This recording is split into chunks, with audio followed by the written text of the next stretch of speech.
우리 시편 130편 1절에서 8절 보겠습니다.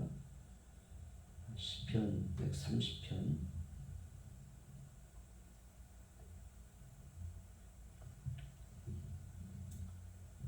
1절에서 8절이요.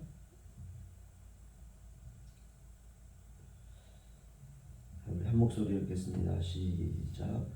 여호와여, 내가 깊은 곳에서 주께 부르짖었나이다. 주여, 내 소리를 들으시며 나의 부르짖는 소리에 귀를 기울이소서. 여호와여, 주께서 죄악을 지켜보실진대 주여, 누가 소리이까? 그러나 사유하심이 주께 있음은 주를 경외하게 하심이니이다. 나 곧 내 영혼은 여호와를 기다리며 나는 주의 말씀을 바라는도다. 파수꾼이 아침을 기다림보다 내 영혼이 주를 더 기다리나니 참으로 파수꾼이 아침을 기다림보다 더하도다. 이스라엘아, 여호와를 말할지어다. 여호와께서는 인자하심과 풍성한 속량이 있으며 그가 이스라엘을 그의 모든 죄악에서 속량하시리로다. 아멘. 이 시편과 관련된 찬송이 세 군데가 있는데요. 그 중에 363장 찬송가,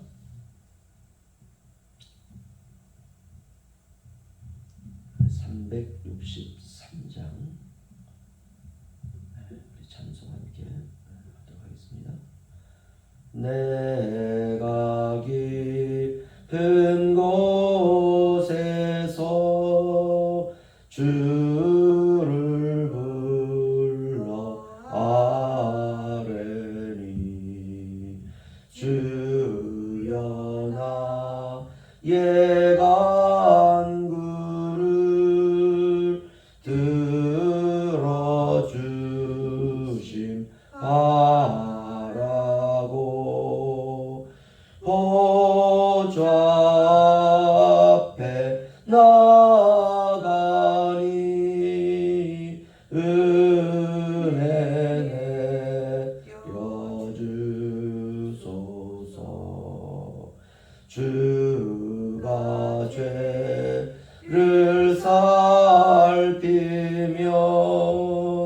누가 능히 서리요. 오직 주만 모든 죄 용서하여 주시니 주님 앞에 떨면서 용서하심입니다. 파수꾼이 새벽을 기다리고 바라듯 나의 영혼 주님만 간절하게 바라네. 이스라엘 백성아, 주를 바라보아라.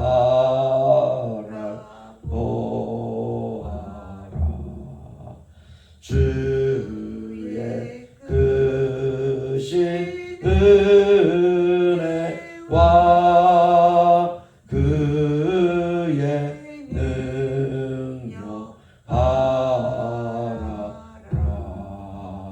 주의 깊은 은총에 우리 구원 있으니 변함없는 주님만 믿고 기다릴지라.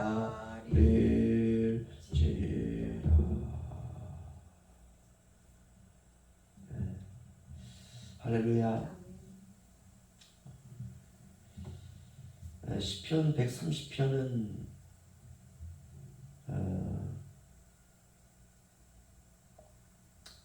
아주 귀한 시편입니다.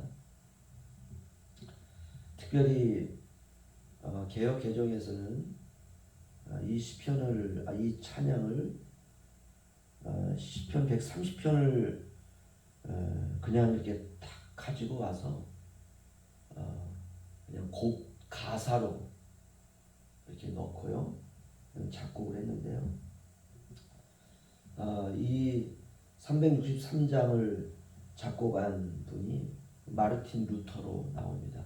종교 개혁의 그 시작을 알렸던 루터가 작사를 했는데요. 그리고 루터의 장례식에 이 시편 찬양이 울려 퍼졌습니다. 그만큼 중요한 시편이 아닐까 이런 생각이 드는데요. 천주교의 그 성인으로 추앙받는 사람이 토마스 아퀴나스입니다. 1225년부터 1274년 13세기에 살았던 그 신학자죠. 그가 늘 고민했던 게 뭐냐면 그 신앙과 이성에 대한 고민인데요. 그가 이렇게 말합니다. 철학은 신학의 신혈이다. 철학은 이성을 말하고 신학은 신앙을 말하는데 쉽게 말하면 우리가 이성이 신앙을 하는데 도움이 된다. 다시 말하면 협력이 가능하다. 이런 말이 있죠. 그리고 그가 쓴 신학서가 신학대전이라고 하는 신학서인데요. 신앙과 이성을 조화를 이렇게 만들게 되었습니다. 상대적으로 이제 우리가 기독교의 성인을 말한다면 우리가 어거스틴이라고 말할 수 있는데요. 그도 역시 신앙과 이성에 대한 이런 고민이 많았던, 특별히 어거스틴 같은 경우는 죄 때문에 평생 동안 고민이 많았던 그런 신학자입니다. 그러나 어거스틴은 이성과 신앙의 조화보다는 신앙이 우선한다. 이렇게 이제 그가 이야기를 했죠. 옛사람의 이성은 십자가에서 죽고 새사람의 이성, 세례받은 이성이 바로 신앙에 순종하면서 하나님을 섬길 수 있다. 하나님의 은혜를 강조했습니다. 누가 고르냐? 이건 신학적인 테이블에서도 여전히 해결이 되지 않는 두 개의 마치 기찻길과 같이 그렇게 평행선을 달립니다. 우리가 이런 이야기를 테이블상에서 이야기하게 되면 논쟁만 일삼을 뿐이죠. 특별히 기독교에서는 어거스틴의 신학을 우리가 따릅니다. 어거스틴은 354년에서 430년 4세기와 5세기에 걸쳐서 살았던 성인입니다. 그런데 이 어거스틴이 죽을 때 암송하고 묵상하고 생각했던 바로 시편이 130편입니다. 그러니까 루터도 130편을 그가 찬양 가사로 그가 작사하면서 이 130편을 끊임없이 묵상하고 루터의 장례식에서도 이 시편이 울려 퍼지고 기독교의 거성이었던 어거스틴도 바로 그가 임종이 가까웠을 때 130편을 계속해서 묵상했다는 것이 바로 오늘 우리가 읽은 130편입니다. 그러면 왜 어거스틴은 130편을 그가 임종이 가까운 그 시간에도 계속 암송하면서 그가 죽어갔을까? 이유가 있습니다. 우리 1절 보시면은요. 우리 함께 읽죠. 시작. 여호와여 내가 깊은 곳에서 주께 부르짖었나이다. 아멘. 여기 보시면 깊은 곳이라고 하는 말이 나옵니다. 무엇을 말하려고 하는 깊은 곳일까? 여호와여 내가 깊은 곳에서 주께 부르짖었나이다. 이건 바로 죄입니다. 이 깊은 곳이라고 하는 곳은 우리 깊다라는 말은 절망을 의미한다고 할 수 있어요. 더 이상 빠져나올 수 없는 절망. 바로 오늘 시편의 시인도 거기서 주님께 부르짖은 거예요. 다른 절망, 다른 그런 늪과 같은 것들은 빠져나올 수가 있는 거예요. 그냥 빠져나오고 그냥 좀 힘을 좀 쓰면 되고. 그런데 여호와여 내가 깊은 곳에서 주께 부르짖었나이다 라고 하는 이 깊은 곳은 빠져나올 수가 없는 거예요. 사람이 절망에 빠지면 처음에는 빠져나오려고 무진 애를 쓰죠. 있는 힘을 다해서 방법을 찾고 수단을 가리지 않고 어떻게 쓰든지 간에 거기서 벗어나려고. 그런데 오늘 이 시인이 말하는 여호와여 내가 깊은 곳에서 라고 하는 깊은 곳은 내가 오히려 여기서 빠져나오려고 하면 할수록 더 깊이 들어가는 거예요. 더 안 되는 거예요. 조금 더 힘을 쓰면 더 깊이 들어가고 힘을 쓰면 더 깊이 들어가고. 그래서 이제는 그게 배까지 오고 조금 더 하니까 이제 가슴까지 오고 조금 더 빠져나오려고 하니까 목까지 막 차는 거예요. 그 조금 더 그냥 빠져나오려고 하니까 입이 다 차고 이제 조금 더 힘을 쓰면 거기서 이제 코를 차버리는 거예요. 그럼 이제 죽는 겁니다. 호흡이 끊어지는 거니까. 몸집이 심하면 심할수록 더 빠져들고 그래서 더 이상 이제는 움직일 수가 없는 거예요. 움직임이 오히려 더 깊은 절망으로 들어가는 원인이 되는 것입니다. 바로 그런 것, 그 깊은 곳이. 어떻게 하면 내가 구원받을 수 있을까? 내 힘으로 그 구원받으려고 노력하면 노력할수록 더 깊은 절망에 빠지고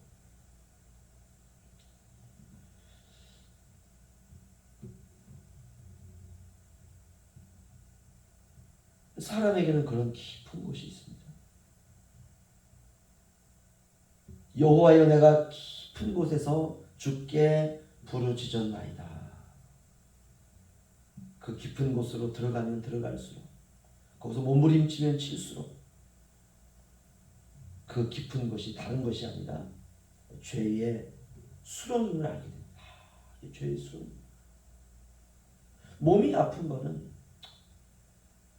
견디다가 인내하다가 발버둥 치다가 그럼 어떻습니까? 더 신앙이 깊어지는 거예요. 그리고 오히려 몸이 아픈 것으로부터 그냥 벗어날 수가 있어요. 자유로울 수가 있어요. 오히려 몸은 그 육신의 질병에 갇혀 있지만 나의 영은 그저 그냥 하늘을 그냥 치면서 올라가는 것이죠. 그런데 오늘 시인은 그런 깊은 곳이 아니에요.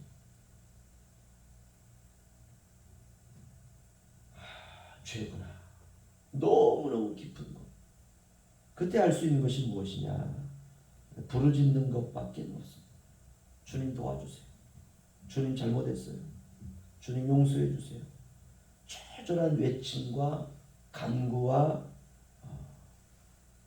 기도. 누군가의 도움이 아니면 도무지 벗어날 수 없는 그런 상황. 그리고 2절, 3절 한번 보시죠. 우리 함께 읽겠습니다. 시작. 주여 내 소리를 들으시며 나의 부르짖는 소리에 귀를 기울이소서. 여호와여 주께서 죄악을 지켜보실진대 주여 누가 서리이까. 아멘. 드디어 시인은 고백하죠. 여호와여 내가 주께 깊은 곳에서 주께 부르짖나이다. 그 부르짖는 깊은 곳이 어디냐? 나의 죄악을 주께서 지켜보실진대 주여 누가 주 앞에 설 수 있습니까? 아무도 설 수 없다는 거예요. 자신의 죄를 해결하기 위해서 이 세상에 어떤 사람도 그 앞에 설 수가 없다는 것입니다. 남은 것은 이제 지옥행 열차죠. 지옥행 열차에 다 타서 지옥으로 그냥 휩쓸려 들어가는 것입니다. 우리가 그 레미제라블이라고 하는 장발장이라고 하는 이름으로 번역이 됐죠. 그 레미제라블이라고 하는 소설을 보면 그 장발장이 너무 배가 고프니까 빵 한 조각을 훔쳐 먹습니다. 그 죄로 감옥에 갇히게 되는데 그가 갇힌 그 감옥에 이름이 있습니다. 파리 지옥이라는 이름. 그러니까 이 레미제라블은 기독교적인 메시지를 담고 있는 겁니다. 소설가들은 천재죠. 죄의 삭은 사망이죠. 여기서 사망은 이제 지옥을 말합니다. 어떻게 하면 이 사망의 고통에서 벗어날 수 있을까? 이제 이런 고민이죠. 여호와의 내가 깊은 곳에서 부르짖나이다. 내 소리를 들으시고 나의 부르짖는 소리에 귀를 기울이시고 주께서 내 죄악을 지켜보실진대. 벗어날 수가 없는 거예요. 생각하면 생각할수록 더 깊이 들어가는 거예요. 어떻게 하면 내가 죄로부터 벗어날 수 있을까?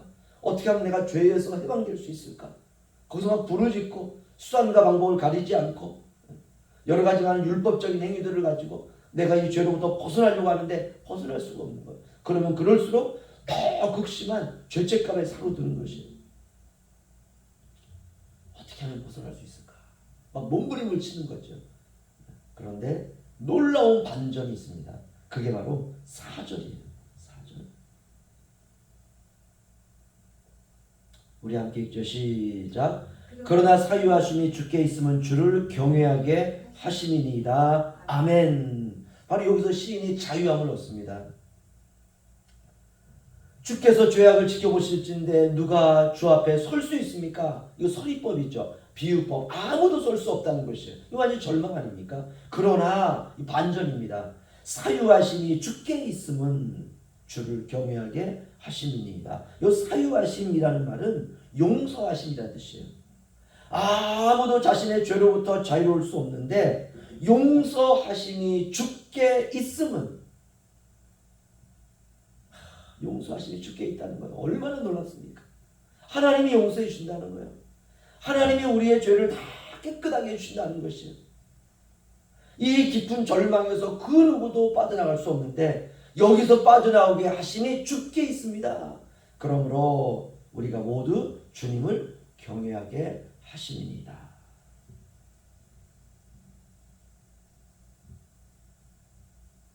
드디어 시인의 고민이 해결됐습니다.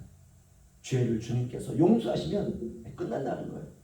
아무리 엄청난 죄라 할지라도 용서하심이 주께 있다는 것입니다. 그래서 어거스틴은 죽을 때 이 구절을 계속 묵상했습니다.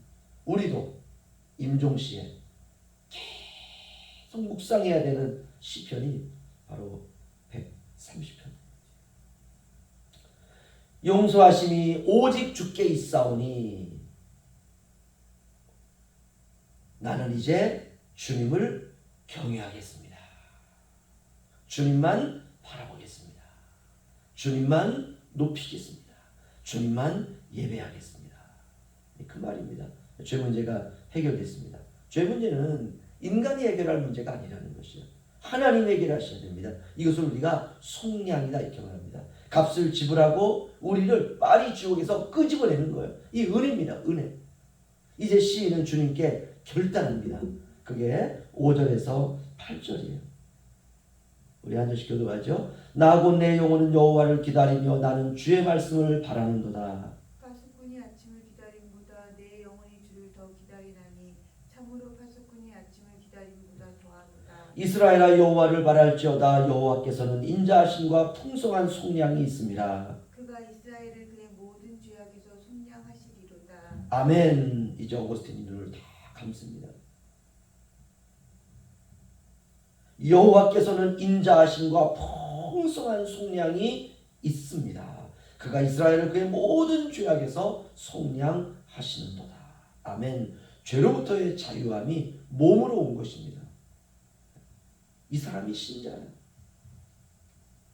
야, 내가 죄로부터 자유롭다. 더 이상 죄가 나를 가둘 수 없다. 더 이상 지옥이 나를 주관할 수 없다. 이 죄라고 하는 것은요, 정말 무섭습니다. 죄의 깊은 곳은 죽을 때까지 우리를 물고 들어줘요. 우리가 살아가면서 이 죄의 깊은 것은 늘 생각나게 만들어요. 죄라고 하는 것은 그러나 악한 특징이 있습니다. 그런데 사유하심이 주께 있으니, 그러나 용서하심이 주께 있으니 놀라운 반전이죠. 내가 수단과 방법을 끄집어 사용해가지고 이 용서라고 하는 것을 내가 끌어내는 것이 아니라 사유하심이 주께 있습니다. 용서하심이 주께 있습니다. 그러므로 우리는 이제 매일매일 회개하고 믿음으로 다시 서서 살아가면 되는 것입니다. 오늘 이 새벽 죄로부터 자유함이 얼마나 소중한 것인지 사유하심이 주께 있으니 꼭 잊지 말고 우리가 기억하며 살아가야 되리라 믿습니다. 기도하겠습니다.